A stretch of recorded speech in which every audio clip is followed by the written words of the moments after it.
ಅಥಣಿ ತಾಲೂಕಿನಲ್ಲಿ ಮಾನವೀಯತೆಯ ಮೆರುಗು. ಅಕ್ಷಯ ಮ್ಯಾಗೇರಿ ಸೇವೆಗೆ ಮೆಚ್ಚುಗೆ.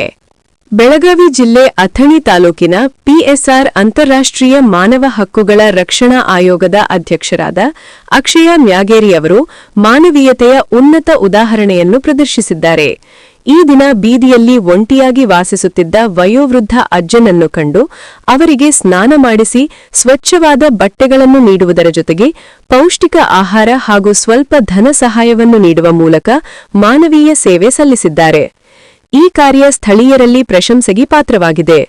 ಈ ಕುರಿತು ಮಾಧ್ಯಮಗಳೊಂದಿಗೆ ಮಾತನಾಡಿದ ಕನ್ನಡ ಸಾಹಿತ್ಯ ಪರಿಷತ್ ಸದಸ್ಯರು ಹಾಗೂ ಆಲ್ ಇಂಡಿಯಾ ಮೀಡಿಯಾ ಅಸೋಸಿಯೇಷನ್ ಸದಸ್ಯರಾದ ಮಹೇಶ್ ಶರ್ಮಾ ಅವರು, ಅಂಬೇಡ್ಕರ್, ಬುದ್ಧ ಹಾಗೂ ಬಸವಣ್ಣ ಅವರ ಆಶೀರ್ವಾದದಿಂದ ಅಕ್ಷಯ ಮ್ಯಾಗೇರಿ ಅವರು ಇಂತಹ ಸೇವಾ ಕಾರ್ಯಗಳನ್ನು ಮಾಡುತ್ತಿದ್ದಾರೆ. ಇಂತಹ ಮಾನವೀಯತೆ ಎಲ್ಲರಲ್ಲೂ ಬೆಳೆಯಬೇಕು. ಪ್ರತಿಯೊಬ್ಬರೂ ಈ ರೀತಿಯ ಸೇವಾ ಮನೋಭಾವವನ್ನು ಅಳವಡಿಸಿಕೊಂಡರೆ ಸಮಾಜದಲ್ಲಿ ಉತ್ತಮ ಬದಲಾವಣೆ ಸಾಧ್ಯ ಎಂದು ಹೇಳಿದರು. ಅಕ್ಷಯ ಮ್ಯಾಗೇರಿ ಅವರ ಈ ಕಾರ್ಯಕ್ಕೆ ಸಾರ್ವಜನಿಕ ವಲಯದಿಂದ ವ್ಯಾಪಕ ಮೆಚ್ಚುಗೆ ವ್ಯಕ್ತವಾಗುತ್ತಿದೆ.